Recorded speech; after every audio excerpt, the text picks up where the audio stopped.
Praise the Lord. கர்த்தரும் உலக இரட்சகரும் ஆகிய ஆண்டவராகிய இயேசு கிறிஸ்துவின் இனிதான நாமத்தினாலே உங்கள் யாவரையும் அன்போடு வாழ்த்துகிறேன். ஒரு புதிய நாளை தேவன் நம்முடைய வாழ்க்கையிலே கிருபையாய் கொடுத்திருக்கிறார். ஒவ்வொரு நாட்களையும் அவர் நமக்கு ஆசீர்வாதமாக கொடுத்து அவருடைய கிருபையினாலே நம்மை தாங்குகிற தேவனாகவும் நடத்துகிற தேவனாகவும் காணப்படுகிறார்.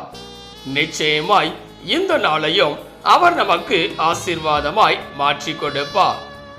இந்த நாளுக்குரிய தேவனுடைய வார்த்தையை உங்களுக்காய் நான் வாசிக்கிறேன். சங்கீதம் 9ஆம் அதிகாரம் 12ஆம் வசனம். சங்கீதம் 9ஆம் அதிகாரம் 12ஆம் வசனம். சிறுமைப்பட்டவர்களுடைய கூப்பிடுதலை மறவார். எனக்கன்பான தேவ பிள்ளைகளே, இங்கே அருமையான ஒரு வார்த்தையை நாம் பார்க்கிறோம். நம்முடைய தேவனாகிய கர்த்தர் எப்படிப்பட்டவராய் இருக்கிறார் என்றால் மறவாத தேவனாய் இருக்கிறார். இங்கே வேதவசனம் சொல்லுகிறது மறவார் என்பதாக. இந்த உலகத்தில் வாழ்கிற பல மனிதர்கள் தங்களுடைய வாழ்க்கையிலே நன்மை செய்தவர்களை அல்லது பிரியமானவர்களை நேசித்தவர்களை ஒரு நாளிலே மறந்து விடுகிறவர்களாய் காணப்படுவார்கள். ஆனால் தேவனோ தம்முடைய பிள்ளைகளை ஒரு நாளும் மறவாதவராய் இருக்கிறார். பல நேரங்களிலே நாம் யோசிக்கிறோம், தேவன் என்னை மறந்து விட்டாரோ, தேவன் என்னை கைவிட்டாரோ என்று சொல்லி.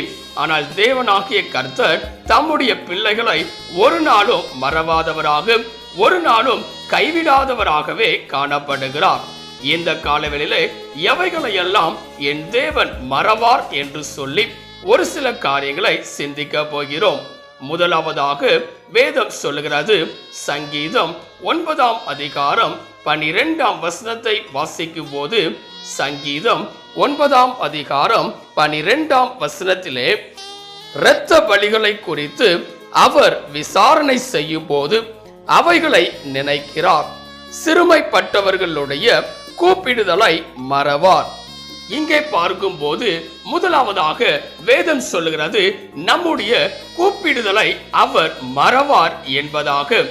ஒவ்வொரு நாளும் தேவனுடைய சமூகத்திலே பல மணி நேரம் நாம் ஜெபிக்கிறோம், வேண்டுதல் செய்கிறோம், விண்ணப்பங்களை ஏறெடுக்கிறோம்.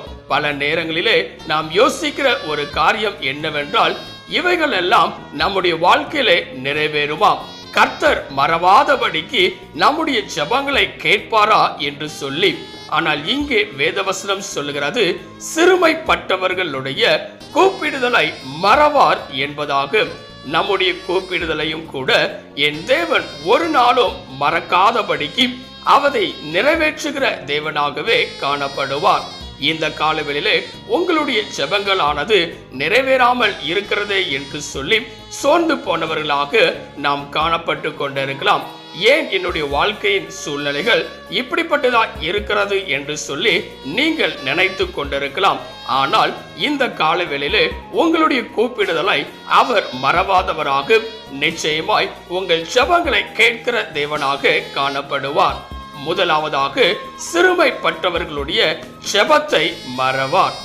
இரண்டாவதாக எதை என் தேவன் மறவார் என்று சொல்லி பார்க்கும்போது வேதம் சொல்லுகிறது, எபிரேயர் 6ஆம் அதிகாரம் 10ஆம் வசனத்தை வாசிக்கும் போது, எபிரேயர் 6ஆம் அதிகாரம் 10ஆம் வசனத்திலே, ஏனென்றால் உங்கள் கிரியையையும் நீங்கள் பரிசுத்தவான்களுக்கு ஊழியம் செய்ததினாலும் செய்து வருகிறதினாலும் தமது நாமத்திற்காக காண்பித்த அன்புள்ள பிரயாசத்தையும் மறந்து விடுகிறதற்கு தேவன் அநீதியுள்ளவர் அல்லவே.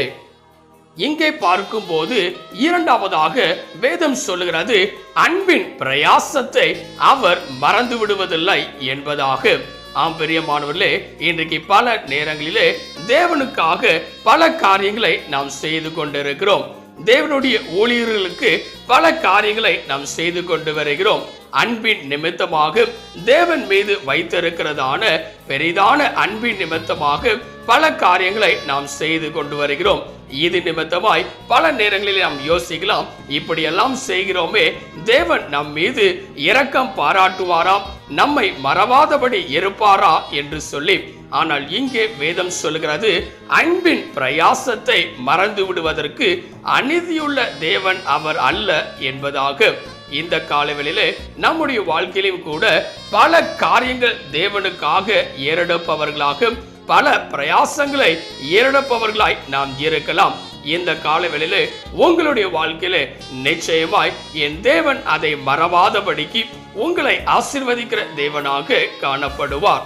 மூன்றாவதாக, எதை என் தேவன் மறவார் என்று சொல்லி பார்க்கும்போது வேதம் சொல்லுகிறது, லூக்கா எழுதின சுவிசேஷம் 12ஆம் அதிகாரம் 6ஆம் வசனத்தையும் 7ஆம் வசனத்தையும் வாசிக்கும் போது, லூக்கா 12ஆம் அதிகாரம் 6ஆம் வசனத்திலே 2 காசுக்கு 5 அடைக்கலான் குருவிகளை விற்கிறார்கள் அல்லவா, அவைகளில் ஒன்றாகிலும் தேவனால் மறக்கப்படுகிறதில்லை, உங்கள் தலையில் உள்ள மயிரெல்லாம் எண்ணப்பட்டிருக்கிறது, ஆகையால் பயப்படாதிருங்கள், அநேகம் அடைக்கலான் குருவிகளை பார்க்கிலும் நீங்கள் விசேஷித்தவர்களாய் இருக்கிறீர்கள்.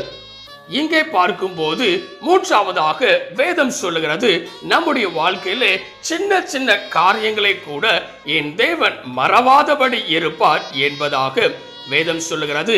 அவர் ஒரு காரியத்தையும் மறப்பதில்லை என்பதாக.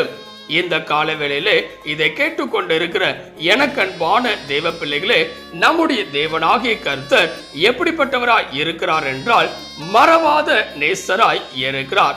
நாம் ஆராதிக்கிற தேவனானவர் நம்மை ஒரு நாளும் மறந்து கைவிடுகிறவர் அல்ல. இந்த காலவெளியிலே எதையெல்லாம் அவர் மறவாதிருக்கிறார் என்று சொல்லி பார்க்கும் போது, முதலாவதாக நம்முடைய கூப்பிடுதலை அவர் மறவார். இரண்டாவதாக அன்பின் பிரயாசத்தை அவர் மறவார். மூன்றாவதாக சின்ன சின்ன காரியங்களையும் கூட அவர் மறவாதபடியாய் காணப்படுகிறார். இந்த நாட்களிலே தேவன் நம்மளை மறந்தாரோ என்று சொல்லி நினைத்து கொண்டிருக்கிற உங்களுடைய வாழ்க்கையிலே அவர் மறவாத நேசராய் காணப்படுவார். தேவனுடைய கரத்திலே உங்களை அர்ப்பணிப்பீர்களாம், செபிக்கலாம். கிருபையும் இரக்கமும் நிறைந்த எங்கள் அன்பின் பிதாவே, இந்த ஆசீர்வதிக்கப்பட்டதான நல்ல காலை வேளைக்காய் நன்றியோடு உம்மை துதிக்கிறோம், உம்மை ஸ்தோத்திரிக்கிறோம். நீர் கொடுத்த அற்புதமான உம்முடைய வார்த்தைக்காய் நன்றி செலுத்துகிறோம். நீர் எங்களை மறவாதவர் என்று சொல்லி நாங்கள் பார்க்கிறோம். வேதம் சொல்லுகிறது, நேற்றும் இன்றும் என்றும் மாறாதவர் என்பதாக. இந்த நாளிலே மாறாத தெய்வமாக, எங்களை மறவாத தெய்வமாய் நீர் இருக்கிறீர் என்று சொல்லி இந்த நாளிலே நாங்கள் சிந்தித்திருக்கிறோம். இந்த காலவேளையிலே இதை கேட்டுக்கொண்டிருக்கிற, இதை பார்த்து கொண்டிருக்கிற ஒவ்வொரு பிள்ளைகளுடைய வாழ்க்கையிலும் அவர்களுடைய கூப்பிடுதல்களை, அவர்களுடைய பிரயாசத்தை, அவர்கள் செய்கிற எல்லா காரியங்களையும் மறவாதபடிக்கு உம்முடைய பிள்ளைகளுடைய வாழ்க்கையிலே நிறைவான ஆசீர்வாதத்தை தந்தருளும்படியாய் நாங்கள் செபிக்கிறோம். நீரே பெரிய காரியங்களை செய்வீராக, நீர் மாத்திரம் மகிமைப்படுவீராக. இயேசுவின் நாமத்தில் ஜெபிக்கிறோம் எங்கள் ஜீவனுள்ள நல்ல பிதாவே, ஆமென். கர்த்தர் தாமே இந்த வார்த்தையின் மூலமாய் உங்களை ஆசீர்வதித்து உங்களை மறவாத நேசராய் என்றென்றைக்கும் உங்களுடைய வாழ்க்கையிலே ஆசீர்வாதத்தை தருகிற தேவனாக அவர் காணப்படுவாராக. ஆமென். God bless you.